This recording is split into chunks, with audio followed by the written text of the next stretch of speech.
All right, here we go. Welcome to Storycomic Presents, where we interview amazing storytellers and artists. This is episode 99.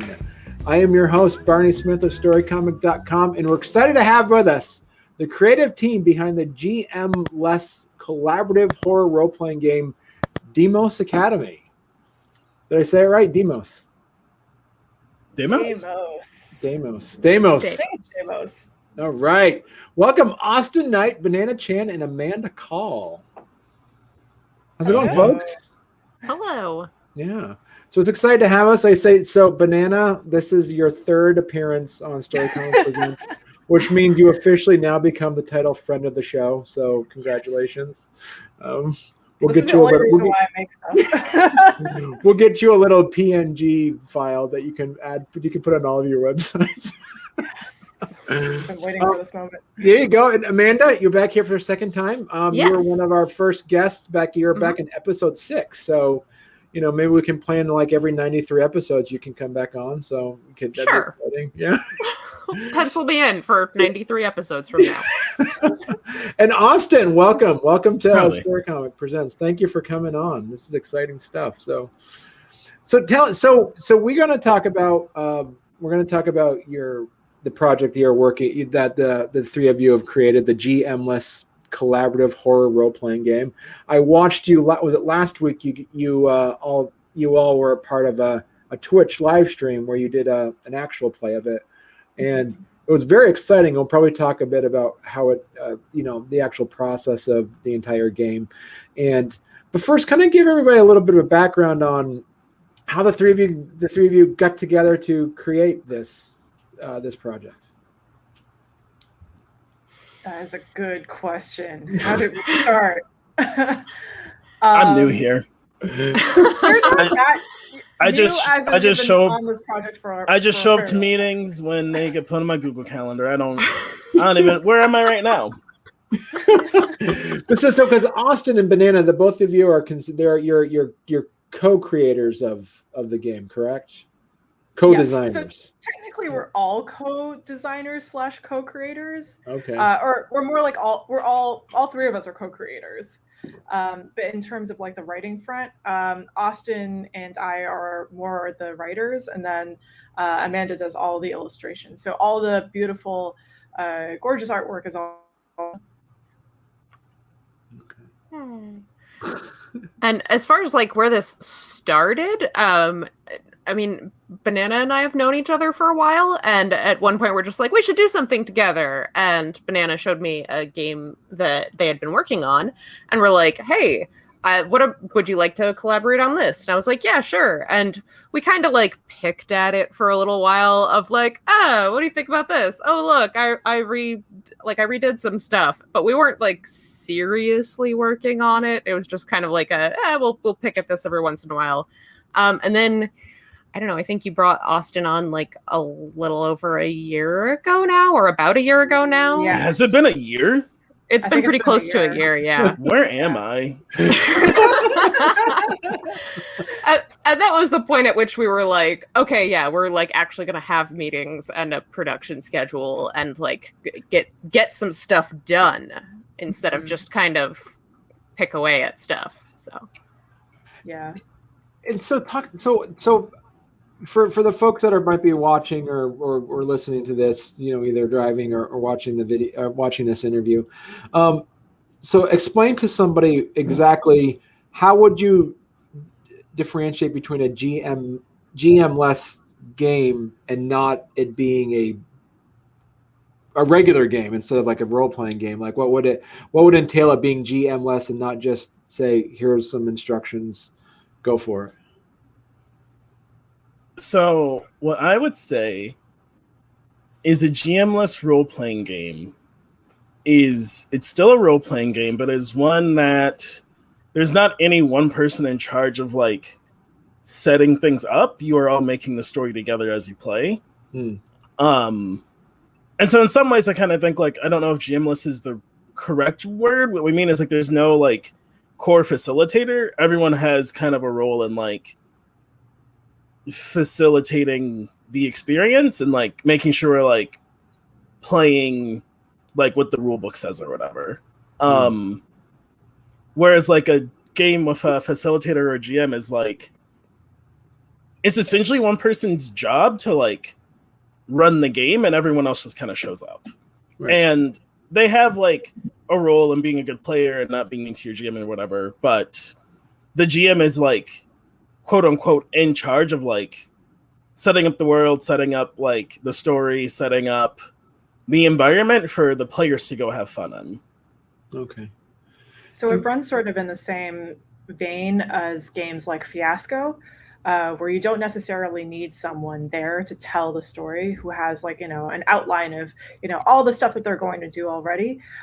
Basically, everyone's there creating stuff on the fly. And so how would you compare, give people a little bit of a background of like what the setting is for Deimos Academy.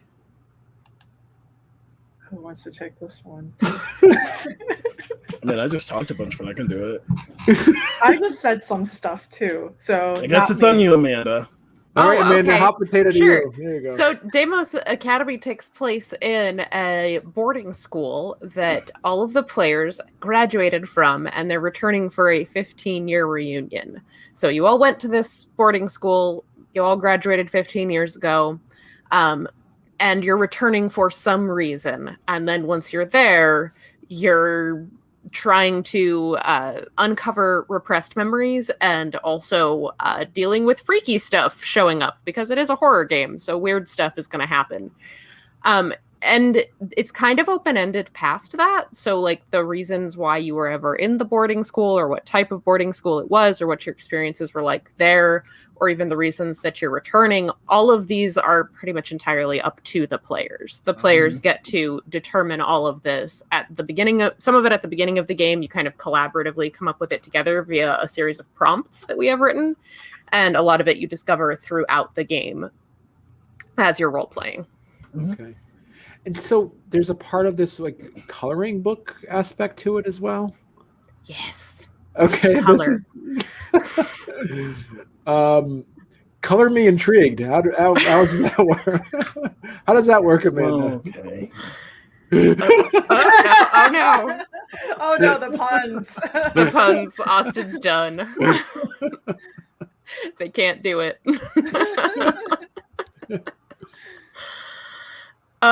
Yeah, so that you actually have paper dolls and coloring, and your player characters are represented through little paper dolls that you actually move around from room to room, that are like tearaway sheets that you use for each game. The final game you can either have like as a PDF print and play, so you can print it as many times as you want, or in like an actual like tear out book where there'll be lots of copies of it, so you can replay it a bunch.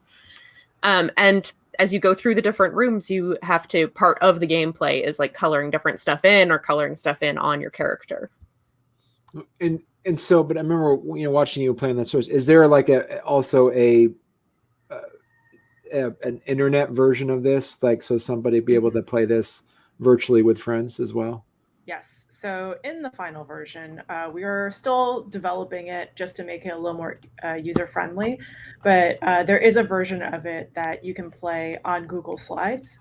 And as many people know, I am a huge fan of Google Slides because it's free, it's accessible, and almost like, it's pretty easy to understand. It's pretty easy to go through. So if you were to facilitate this game, you would have access to it easily, and your friends can have access to it easily as well.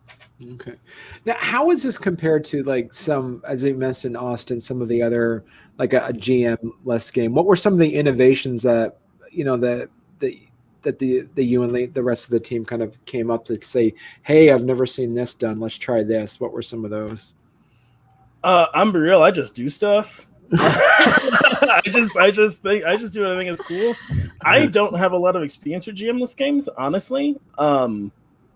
So in terms of like what has been seen and not seen, I haven't seen a lot of what we've done. Either of you can correct me if I'm wrong. Anyone here really.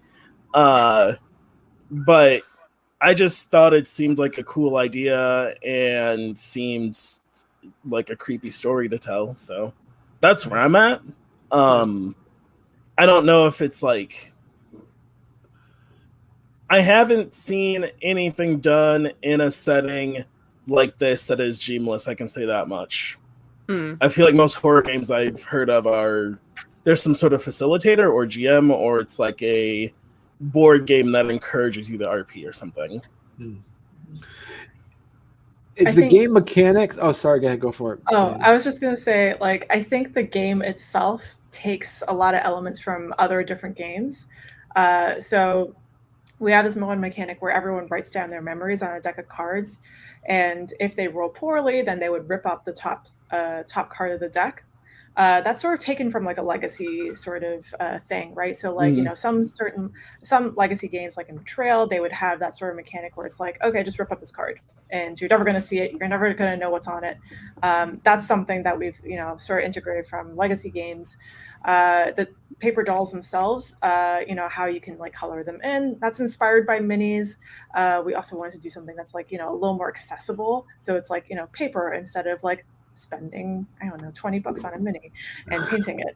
And then on top of that, it also does harken back a little bit to this other game called BFF by Heart of the Deernicorn that uses these standees that have like, you know, little charms on them that you can move around in different rooms.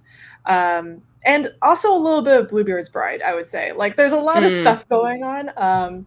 And like, you know, there's I feel like there are a lot of elements from different games that we sort of touched on, but it's sort of like an amalgamation of these different things. Yeah, synthesize them all into something that's its own thing. So, you know, we could people be, as I say, watching or listening to this and say, hey, I got a great idea. I got a couple of friends of mine or contacts that we've been trying to play with an idea, but there's been a lot of stalemates where the three of us or the two of us or the four of us have been in a virtual room together. We're in a room together, and person A is just married to this idea and will not let it go. But everybody else says it's not working. Was there any situations like that where like the theor's like pushing on something? It's like, I'm not sure how it's going to fit. Like, how does that work with just that with a group of, you know, creative minds? I feel like I'm the problem one here. I'm always okay, see, I would disagree. I feel like it's me. I feel like I'm the problem one. I think what we've learned is Amanda is the perfect one. Because just the other week I was just like, we should just remove all of this stuff and like cut everything out.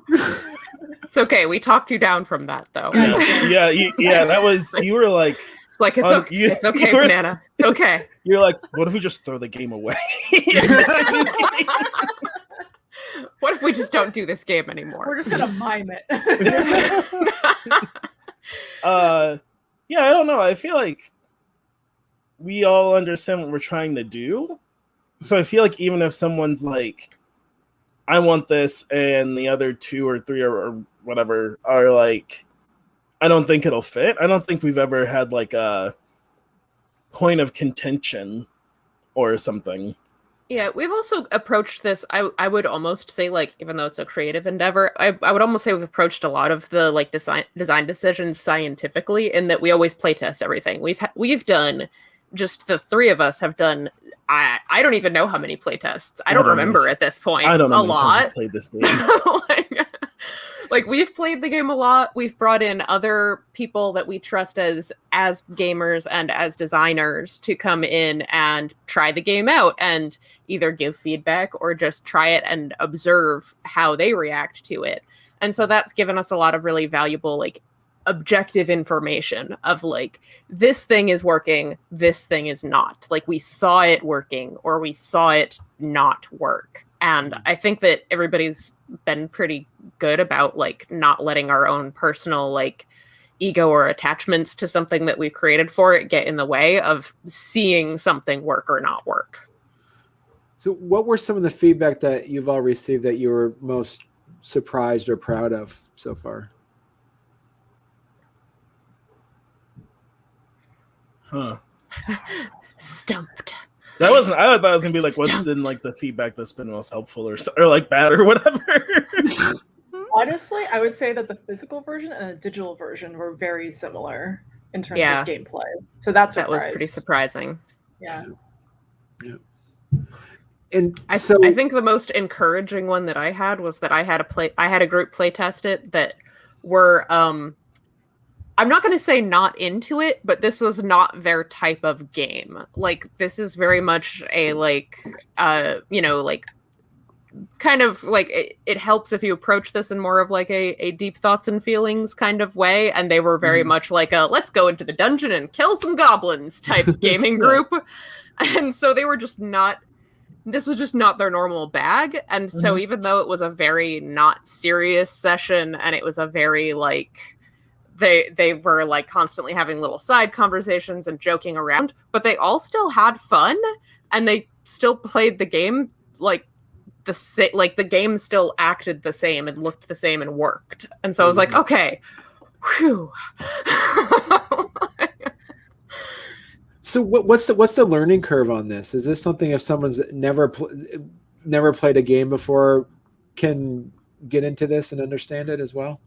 I would say so. I would say the learning curve is, are you willing to play a game? Then you could probably play this. Yeah. Like if it's someone who's never played a game and doesn't want to play a game, you'll probably not have a great time. But that's probably because you don't want to play a game and not because we made not a fun game, frankly. That's on you. But I would say if it's someone who like wants to sit down and play a game, it's pretty easy. You need one die? Yep, just one. Yep. You can. I mean, I guess you need as many D6s as players because at one point you all roll together. But most of the game, you just need one. What's the age range on this game? That's an excellent question. So, ideally mature. Yeah, mature. I would say like 16 plus. Does that sound right? Yeah. It's definitely not a kid's game. We can make a kid's version though. We could make a kid's version. We got paper dolls. Like, yeah. I was gonna say you got paper dolls and you're coloring, but kids don't touch. It's like an adult coloring book. That's basically what it is. It's like too creepy for little kids. We'd have to make like a My Little Deimos or something. That's like your creepy, elementary school is haunted by friendly ghosts that you need like to a appease with Casper like pie or something. Situation. A very different tone of game than like some deal of with your repressed trauma. Yeah, because we have some like tables people can roll on if they can't think of like memories or fears or scary stuff, and some of them are like, as the person who wrote them, pretty messed up. Is there? I'm curious. So is like that. So the game mechanics that you've all created for this, can that be easily replicated in a different type of game, like a superhero game or a find the candy game or something where can it fit within different genres, like the game mechanics that you've all created? I would say yes. So the core thing about the system that we've created is that it does depend on coloring. So if you have someone like Amanda who is willing to do all this art for you and make it amazing, then yes, you can definitely do it. So talk to us a bit about the coloring. You've mentioned it a few times. How is coloring a part of the game mechanics? So when you're going to different rooms, the game itself has like different rooms that you're going to be going through, right? So these are different classrooms, different places in the boarding school that you're going to be encountering. Each room has a bunch of different items. And so as you're rolling, if you succeed in rolling a die, you would color in a part of the room, and you would use that item that you've colored in as a prompt for you to later role play. So you would use that item to basically tell you, like, how does your fear manifest in this room? So that's one way of using it. The second way that coloring appears in the game is that you are going to be drawing out your fears. So if you don't want to use the prompts, you would just draw it into the room itself. And you mentioned before, like a GM-less game, does that mean there's NPCs in the game as well? Or it's just the player characters? I'd say it's just the player characters. There's like NPCs you create, but they don't engage with you outside of like talking about them, right?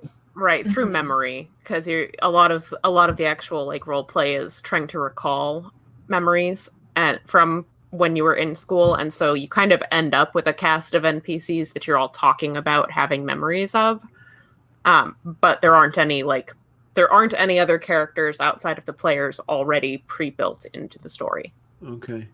So the game itself, then the illustrations would be like the coloring books of like top-down map rooms. Yep. And then there's 4 player characters? There Yeah, are we've got like several. We've got So like people can 8 pick. options for people to Okay. pick now. Okay. Yeah. And so kind of give us an idea of like, how does it start? You kind of lay out the board. Is there instructions, or what would be like the first 10 minutes of the game look like for somebody? So I would say the first 10 minutes are establishing your characters. So once you've created your characters, you're also creating the school. So the creation of the school looks like an invitation that you've just received from the school, and you're filling out this ad lib.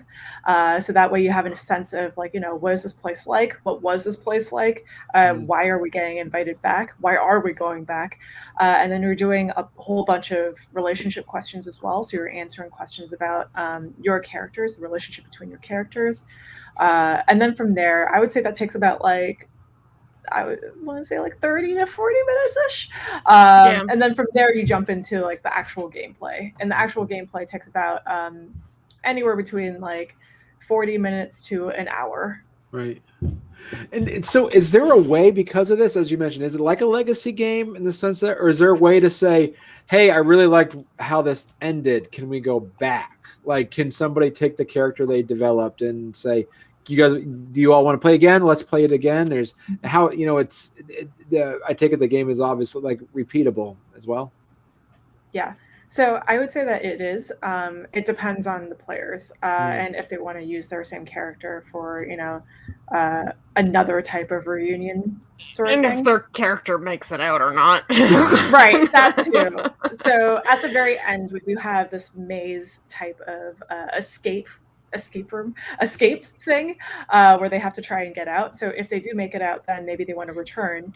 If they don't escape, then maybe they're just there. Maybe they've brought the characters back. Maybe they're just bringing people back and trying to trap other people in there or something. So take us back a couple of years ago. So Banana and Amanda, you've known each other for a while. So was it the two of you kind of consecutively came up with the idea together, or did you come to Amanda, or Amanda, did you go to Banana and say, hey, I got something I've been noodling with? And then how did that initially start before you brought in Austin? So I think this is something that's been in the making for about actually 3 years. And so the original concept for this game was that it was supposed to be based off of the Nutshell Studies, which is a set of dioramas that an heiress to some sort of company made years and years ago. Her name was Frances Lee Glessner, and she made the Nutshell Studies, which were basically murder scenes taking place in suburban homes or mansions or things like that. And so these were so detailed that the FBI started using them as training materials. But initially, the game was supposed to be murder scenes that you have to sort of figure out. And it was a haunted house and, all this other stuff. I think after Amanda and I, we started doing a little bit of play testing. We were going back and forth on what would this look like? Let's try and, make this thing. But then it sort of veered in a different way when we were we should invite on Austin. I think that I was the wrench in the plan. I am the ice cube in your tomato soup. Wait, what? What was I saying? I've been watching Darkwing Duck. I don't know if you remember Okay. that. Yeah, Darkwing Duck. I do remember that. It's dangerous, yeah. I am the hair in the eye of injustice. Anyway, yeah, I was just on Twitter, just talking mad crap about how I had written for 2 games, and one of them Banana was on, but we didn't like talk to each other. It wasn't like we weren't like designers. We were just like setting writers for a game that was already done, I believe. But then like I was already following Banana because Banana was coming off of Jiangxi and was like Banana was like on my Facebook feed. That's how big it was, which is if people don't know, it's a huge deal for any kind of game that isn't the Dragon one to be on your Facebook feed. That's like It's true. that is like not a thing that happens. Yep. And I was just like tweeting about like I had a lot of fun writing for these other 2 games. I want to write for more games. Then I was like, what if you made a game? I was like, ha ha ha, sure. And then Banana DM'd me and was like, hey, are you free Friday? And I was like, sure. I didn't think I was getting like invited to like work on a game. I thought it would be like Banana giving me like pointers or something like how to make my first game. And I was like, this will be fine. And then Banana's like, so here's a whole plan. Do you want to make a game? And I was like, absolutely, of course. Do you know who you are? I still don't think Banana knows who they are. I'm just saying. You're like, I'm not such a big deal. Goofy. Thanks, Austin. Yeah. You're welcome. That's like, thank you. So the 3 of you together, how did so talk a bit about it, Banana, from your perspective, is like once Austin became part of the team, what was the process after that with like the 3-person piece of that? So we started doing a timeline of events that would happen. And basically we discussed, this is when we're going to hit our first deadline. This is when we're going to hit our second deadline. We're going to have writing done by then. We're going to do interviews done by this time. And so by interviews, I mean, we started interviewing people who actually went to boarding school. So I went to boarding school and I knew a few other people because they were friends of mine back in the day. And so we were interviewing people based on their experiences and trying to take what we had learned and integrate that into the game itself. And then from there, we started doing more writing. So we had already established like a framework in the beginning of like, what this game was going to look like. We had a couple of like, first drafts. But then from there, we started building it out a little more and conceptualizing, oh, this is like, what it's going to look like in the future. So we did maybe like 3 or 4 drafts. We're probably on draft number 6, 7 now. 6 or 7, yeah, 6 something or 7. like yeah, that. 7. And then Amanda was like working on the character designs, the rooms themselves, and we're also doing play testing alongside that. So it's all of a lot of this like work that happens sort of like in a sprint, where we have some stuff that we have to hit like a deadline. Maybe we're going to do it in 2 weeks, maybe we're going to do it in 3 weeks, that kind of thing. And then eventually we're going to have not a final product, but we're going to have something that we can send to an editor, send to a sensitivity reader, and they can go through everything and let us know like what needs to be fixed. So far, we have worked with a sensitivity reader. We've also worked with another developer. So our sensitivity reader was Quinn B. Rodriguez, and our other developer is Viditia Valetti. And also we worked with Dare Hickman on sensitivity for the artwork, just to make sure, we're being good on the art front too. Because it's another important element that still needs to be checked over. I mean, everything that goes into the game needs feedback. So, Right. And has it always been since day one a GM-less game, or is that something that happened, midway through the process? I think it's always Day been. one. yeah, as far as I can remember, anything that I've ever seen, like, I don't know if you had notes or concepts prior to whatever I saw, but everything that I've ever seen, which was quite some time ago, it was still a GM-less concept. Yeah. So. Yeah, actually, yeah, it was. I'm like thinking back now. We had cards. We had like all this stuff. We had like more than one type of die.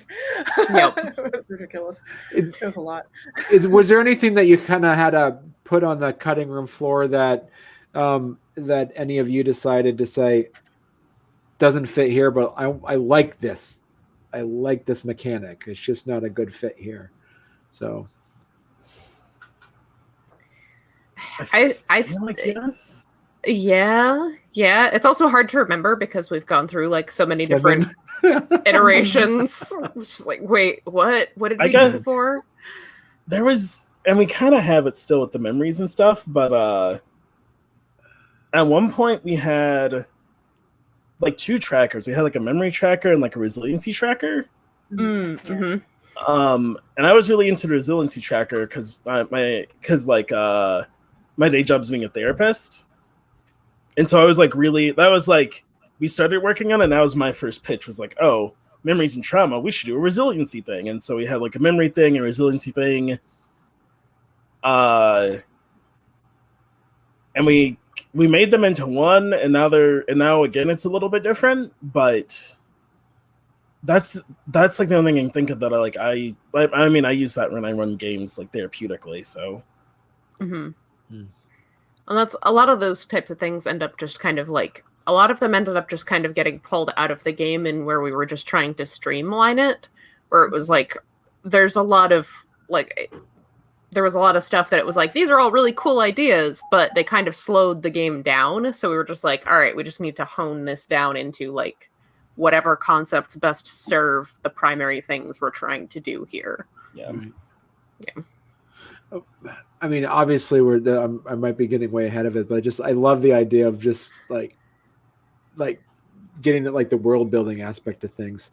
Is there any insinuation of connections between did any of you put in any like Easter eggs within your own, either like some of your other previous games or previous works? No, I don't have previous works, so I'm safe here. Clean. Oh, that's a good question. I put in stuff, but not pertaining to this question. I did not. I was primarily trying to keep my job with the art was primarily trying to strike a balance between keeping things open-ended enough that people could tell whatever story they wanted, right, while also trying to provide an atmosphere of like, things are normal but somewhat disquieting for some reason. Like, things appear normal but not quite right. Wait, Austin, didn't you put some writing in the lore that's a little... It's like a vampires. It is vampires. not from a it was. I would direct you to the record that the question asked by our host here was previous works, as I have such no previous not personal obsessions. I have no there previous. There are no Chuck E. Cheeses involved in this game. Yeah, no, I still have a note here that's Chuck E. Cheese Quick Start. I'm gonna do that. But no, I don't have any previous design work, so the question does not pertain to me, my fine friend. I see. But yeah, I absolutely put like vampire stuff in 100. Every I'm letting in the world know. Anytime I'm on a game, I am putting something in that is like a little hint of a vampire thing, and you may not catch it because I know I care a lot about vampires, so it might be like an obscure. Like in this one, I think it's in we did like a suggested history of the school or something. And in that section, like one of the years I put is an allusion to Elizabeth Bathory. So the book so explain it, because it's, watching it being played, watching the all of you playing it there. How big of a book it like how much of there is, like you said, the background lore to it? So we have 2 separate books. One book is 50 pages. That's the rule book. And it goes through all the lore. It goes through all the mechanics. It goes through basically how to play the game.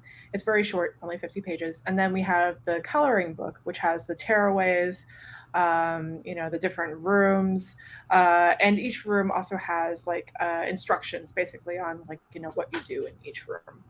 And so I would say that book probably has also around 50 pages, but it's a coloring book, so it looks a little different. Okay. And then some of that too is that you allow, if I get so as you said, there is a bit of a tutorial in the sense that you kind of do an ad, kind of like a Mad Libs deal where you can kind of fill that in. What if somebody says, somebody buys, buys the book and buys the game and goes to their friend or goes to a party or goes someone's like, got a great game, and then someone goes, well, that looks a little complicated, or I'm not that creative. What would be that response if you were in the room? What would be your response if somebody says, wow, I'm not this imaginative or any of that stuff? We made so many tables for you to use. Just roll the table. Exactly. I spent so much time on these tables. Just roll on the table. Just roll your d6 on the table. Yeah. Yeah, there's for almost every option in the game that somewhere where you have to fill something in, there's a table where if you're like, I'm just drawing a blank, you can just roll a die. Okay. And be like, that's what it's going to be. Or roll a die and go, I don't like that. I'm going to roll again. Or pick one. Yeah. Look at it and pick one. Yep.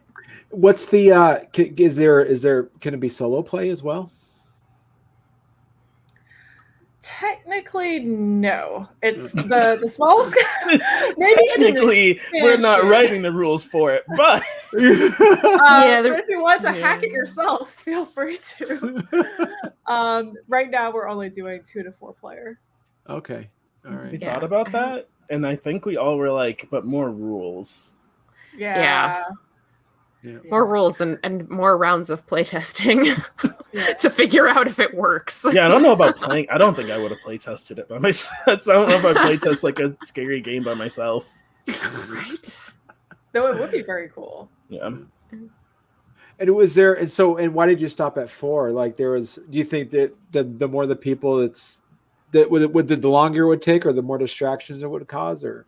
I think the one thing was that in each room, the players have to go to different items that they find in the room. And so we decided to just have 4 per room, just because it's a lot of artwork. It gets a little cluttered after a while too. Yeah. Right. Okay. Yeah, and there is like a lot that happens in each room, and for each person has to take their turns. So if you have more than 4, I feel like it would start to drag a little bit. Right. Yeah. And so how many is it open-ended by how many rooms you have to do before the big maze at the end, as you mentioned, or is there a natural occurring event that might happen where you'd end up going to more rooms than normal? So there is a suggested number of rooms. So for 2 players, it's usually 4. For 3 players, it's 3. And for 4 players, it's 3 to 4, depending on how much time you have and, whenever you feel like just going to the final room. Right. Okay. And it's so, and that's another thing. I'm just so excited about this game. So you can say we're not even thinking about that so far. So Barney, so like slow down. Expansion ideas. Have you guys as you're making this idea, it's like, hey, what if we do like a abandoned mall, or what if we do like, I don't know, something where, is there other expansion possibilities with this system? I am working on an abandoned mall game, but it's not for this. Unrelated abandoned mall game. Hey, if people want to buy it, what's up? Let's talk. Someone's got money to give me to do it. Same. Yeah, we'll see how this Kickstarter goes, and if it goes well, then maybe we'll have Yeah, because like we said earlier, the core engine of it is very adaptable and could go in a lot of different directions. So. Right. If people like it, and if we have other ideas that we're inspired by, and also in the game itself too, like in the core rule book there, Amanda, do you have a lot of like illustrations in there as well that complement the rule book, or is it not just really? I mean, I think a lot of the illustrations that are going to be in there are going to be more like instructional and just grabbed from existing assets. Okay. Rather than like illustrations that just exist in the rules. Right. Okay. And more. Oh, sorry. Oh, I was just gonna say, more than anything, that's part of the same thing of like, we don't really want to dictate a specific story or tone ahead of time for players. We kind of want them to be able to do whatever they want with it. Mm-hmm. Okay. We have discussed stretch goals for having more of that kind of what Amanda did with the front page, like the front cover, with that sort of like cutout collage type of artwork, but for each scenario, or as like what do we call them? Like section breaks, yeah. So we did talk a little bit about that, but that's dependent again on how well we do, on how this all goes. But what would be your what would be their, I don't know, not competitors, but what would be the types of games that people would say would they compare this to in that sense? So in terms of horror, if you're looking for something that's like, scary and similar to what we have, I would definitely say Bluebeard's Bride. So Bluebeard's Bride also has rooms, but unlike our game, we have like actual physical rooms that you can see. Bluebeard's Bride also has like different keys that you can go to, different places that you can go to. It's heavily influenced by that. In terms of mechanics, I would say it's influenced by BFF from Heart of the Unicorn. It's also influenced by a little bit by Car Wars, because honestly the idea sort of came to all of us as like a how Car Wars, they use like Matchbox cars. Very, very early on in the development of this game, we were thinking about like, wouldn't it be cool if we had Polly Pockets? Oh wait, Polly Pockets are really expensive. Oh wait, why don't we just do I don't know, paper dolls? So that's sort of where it came from. So you look at that. Our Jason Hunt says, "Look at all those fine people and Barney." So, Barney's cool too.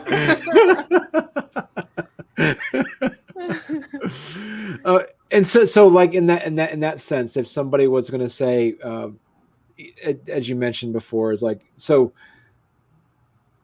Obviously it's I mean you never want to doubt the Kickstarter gods or anything like that, but I would say because it's so unique and accessible, it's at that point. Because here's the other question, and I'm sure I might have asked you this in a previous episode, Banana, and I'm curious what Austin has to say too.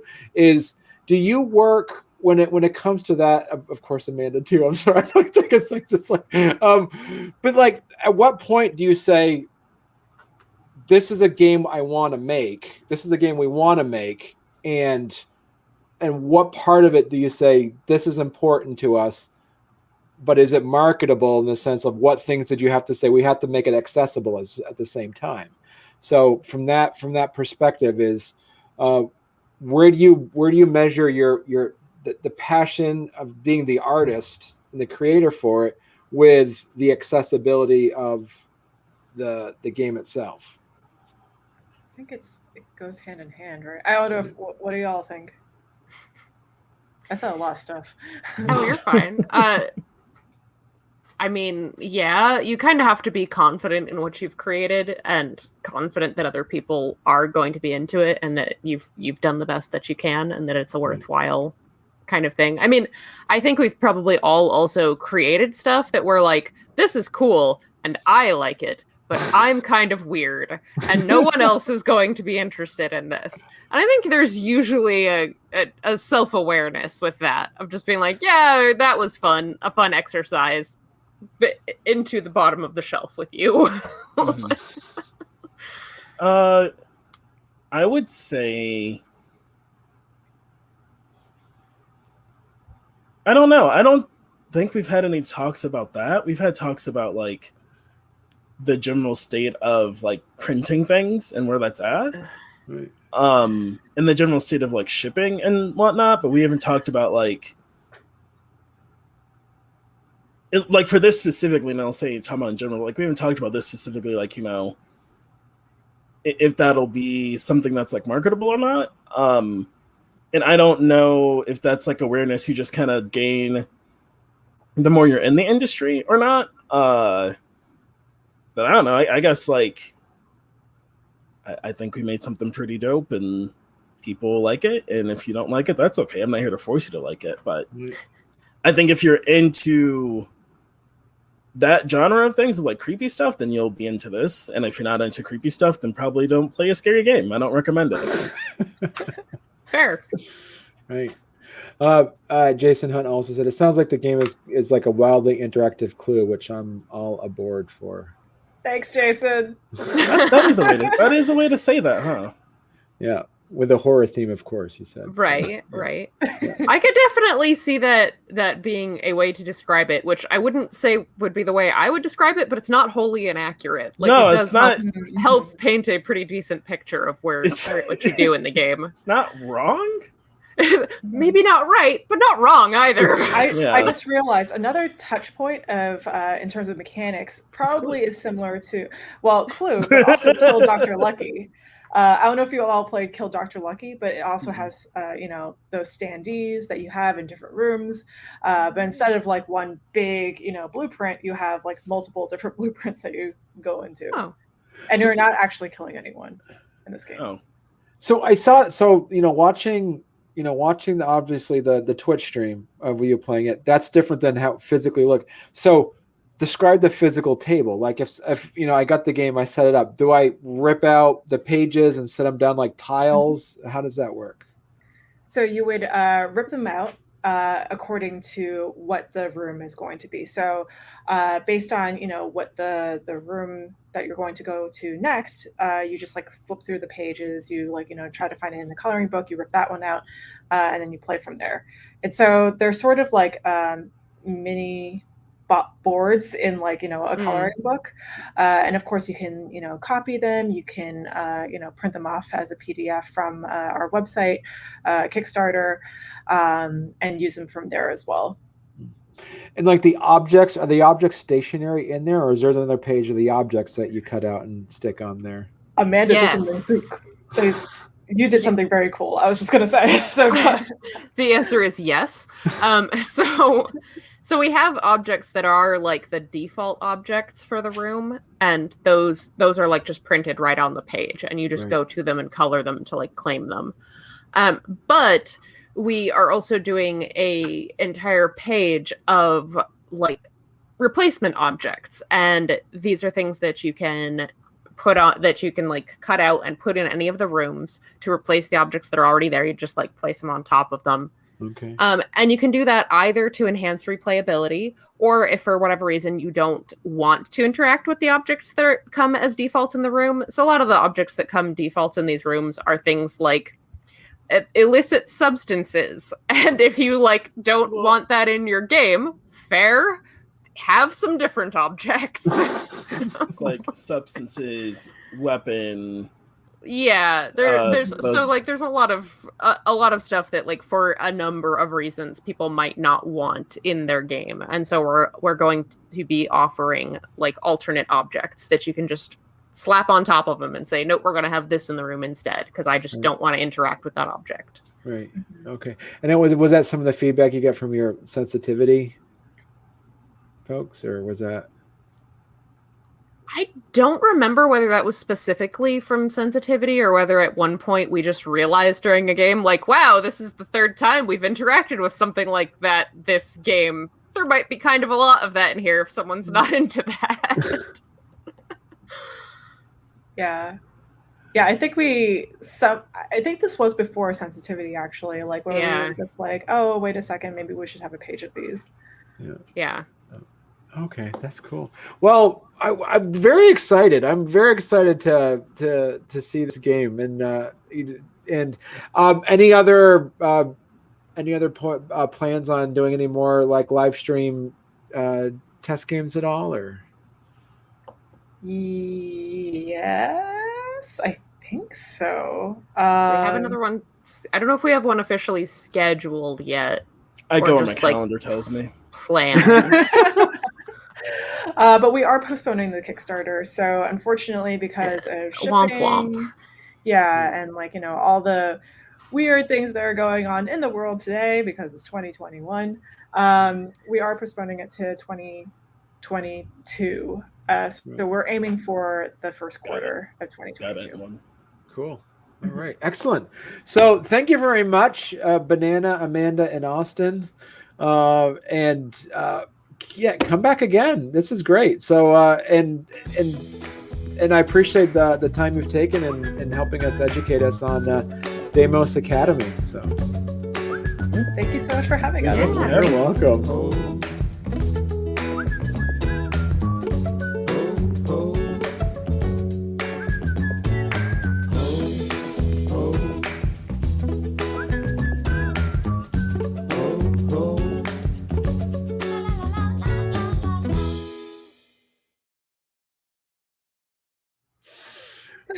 All right, I'm gonna do the intro and then we'll jump right into it. All right. You ready? Let's look at this. So do you guys call yourself like, I don't know, like Team Ba or something like that? BAA? Like the sheep squad or something? Oh, because of our initials? Yeah. It took me a while. I was like, I don't know how are we associated with sheep. I have to. What can we make with our initials? There's Ba- Ba. There's ABA. Ba-